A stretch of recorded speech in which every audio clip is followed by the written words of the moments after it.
आप जानते परमेश्वर की मर्जी को समझना ये आसान काम नहीं है। आप नहीं कह सकते किसी को मिलकर कि प्रभु की मेरे जीवन में क्या इच्छा है। वो आपको बता सकता है लेकिन एक सर्टेन लेवल तक, उसके आगे नहीं। आप परमेश्वर की मर्जी को समझते हैं उसके पार्टनर बन के। यहां पर जब परमेश्वर ने फिरौन की सारी सेना को लाल समुद्र में डाला और तब मूसा, उसकी बहन सब गीत गा रहे थे कि घोड़ों समेत सवारों को उसने समुद्र में पटक दिया है, क्योंकि वो महाप्रतापी ठहरा है, वो मेरा बल, मेरे भजन का विषय। ये गीत गा रहे थे और गीत गाते गाते मूसा कहता है मैं उसके लिए निवास स्थान बनाऊंगा।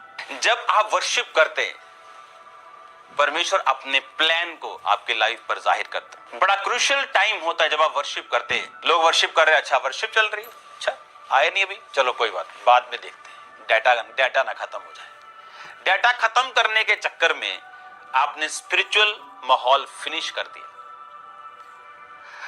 यहां पर मूसा वर्शिप कर रहे हैं, यहोवा तू महाप्रतापी ठहरा, तू मेरा बल है, मेरे भजन गाने का विषय। घोड़ों समेत तूने लाल समुद्र में उसकी सेना को डाल दिया है, तू महाप्रतापी ठहरा है, मैं उसके लिए एक निवास स्थान बनाऊंगा। खुद ही प्रोफेसी कर रहे हैं, क्योंकि जब आप पार्टनर बनते हैं खुदा बन के, आप उसकी वर्शिप करते। वर्शिप करने के लिए आपको गाने आने हो ये जरूरी नहीं, वर्शिप करने के लिए आपके पास ढोलकियां तमगे हो आप जरूरी नहीं।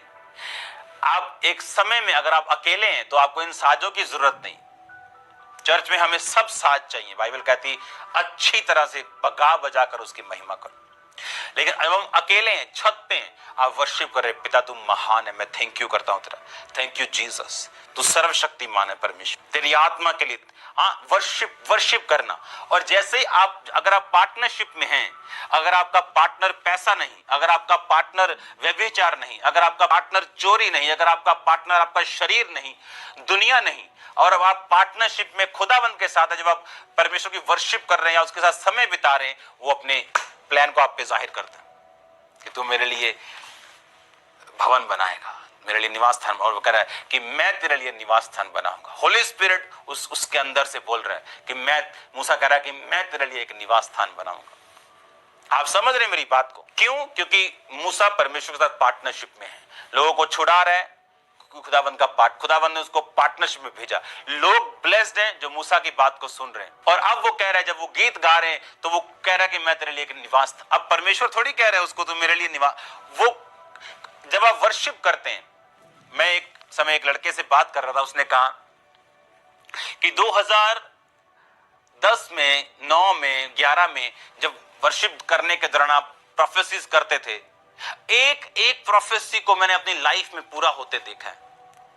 कहता मैं आज भी हैरान हूं किस तरह से उस वर्शिप के दौरान आप बोलते थे और किस तरह से मेरी जिंदगी बदली। और एग्जैक्टली सेम ऐसा ही हुआ जैसा आप उस वर्शिप में बोलते थे। क्योंकि वर्शिप जब हम करते थे, आज भी जैसे वर्शिप करते हैं, तो होली स्पिरिट बैरियर्स को खोल देता है। जैसे आसमान की खिड़कियां, दरवाजे खुलते हैं और हम ऊपर कुछ भेज रहे हैं, स्तुति आराधना ऊपर जाती है और आशीष लेकर नीचे आती।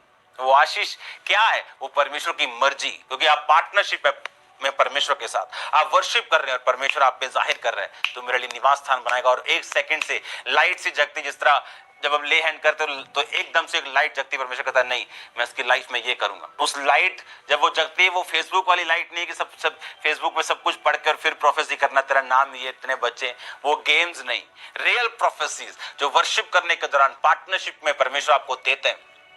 उसने कहा मैं तेरे लिए एक निवास स्थान बनाऊंगा, मैं तेरे लिए एक निवास स्थान बनाऊंगा। वर्शिप करने के दौरान आप वर्शिप नहीं कर सकते अगर आप पार्टनरशिप में नहीं है। तो आपको मालूम है आपकी वर्शिप कि यहोवा तू महान है। वो कहता अगर मैं महान हूं तो व्यभिचार क्यों नहीं छोड़ा? अगर मैं महान हूं तो तू आज तक टाइट नहीं बोया? अगर मैं महान हूं तो कहां है तू सुसमाचार नहीं सुनाता? वो शब्दों की वर्शिप हो जाती है। जैसे लोग सुनते हैं, आप सुनते हैं, पड़ोसी सुनता है, आपकी वाइफ सुनती है, आपका पति सुनता है, लेकिन परमेश्वर नहीं सुनता। लेकिन जब आप पार्टनरशिप में होते हैं, आपको मालूम है आपने अपने शरीर को खुदावंद के सामने भेंट चढ़ा के धर्म के हथियार होने के लिए अपने अंगों को सौंप दिया और आप वर्शिप करते परमेश्वर को मालूम है ये अपनी प्रैक्टिकल लाइफ से मेरी वर्शिप कर रहा है, होठों से वर्शिप कर रहा है, वो अपने प्लान्स को आपकी लाइफ पे जाहिर करते हैं। और जैसे जैसे आपको खुदावंद की योजनाएं समझ आती अपनी लाइफ में, एक स्टूडेंट को योजना समझ आती मैं कौन सा एरिया में जाऊं, कौन सी फर्दर स्टडी करूं, एक बिजनेसमैन को मालूम होता है मैं कौन से स्टेप लूं, एक हाउसवाइफ को मालूम होता है, एक जॉब मैन को मालूम होता है अगर वो वर्शिप हो तो खुदावंद उसके रास्तों को खोलता है कि आगे मैं क्या करूं। और परमेश्वर हमारे इंतजामों को करता है और वो सब चीजों को पूरा करता है जो हमें इनसाइड परमेश्वर जानता है हमें चाहिए। बाइबल कहती है वो धर्मी की लालसाओं को तृप्त करता है, उसे मालूम है आपको क्या चाहिए, वो आपकी लालसाओं को तृप्त करेगा। लेकिन अगर आप प्रैक्टिकली उसके साथ पार्टनरशिप में नहीं है तो वो एक इच्छा होगी, एक विश होगी और आपका परमेश्वर जीनी नहीं है जो आपकी विश को पूरा करे। वो आपका बाप है जो चाहता आप उसके बताए रास्तों पे चले और वो आपको वो सब कुछ दे जो आपको चाहिए। आप विश मांगने वाले क्रिश्चियन मत बनो, पार्टनरशिप वाले क्रिश्चियन बनो। आपको खुदावंद के साथ खड़े रहना है, आपको खुदावंद की बात को सुनना है, अपने शरीरों को परमेश्वर के सामने सौंपना है उसके काम करने के लिए, तो आप पार्टनरशिप में हैं और वो आपका रास्ता अलग करेगा, आपको लेके जाएगा और उन योजनाओं को आपकी लाइफ में पूरा करेगा जो परमेश्वर ने आपके लिए रखी।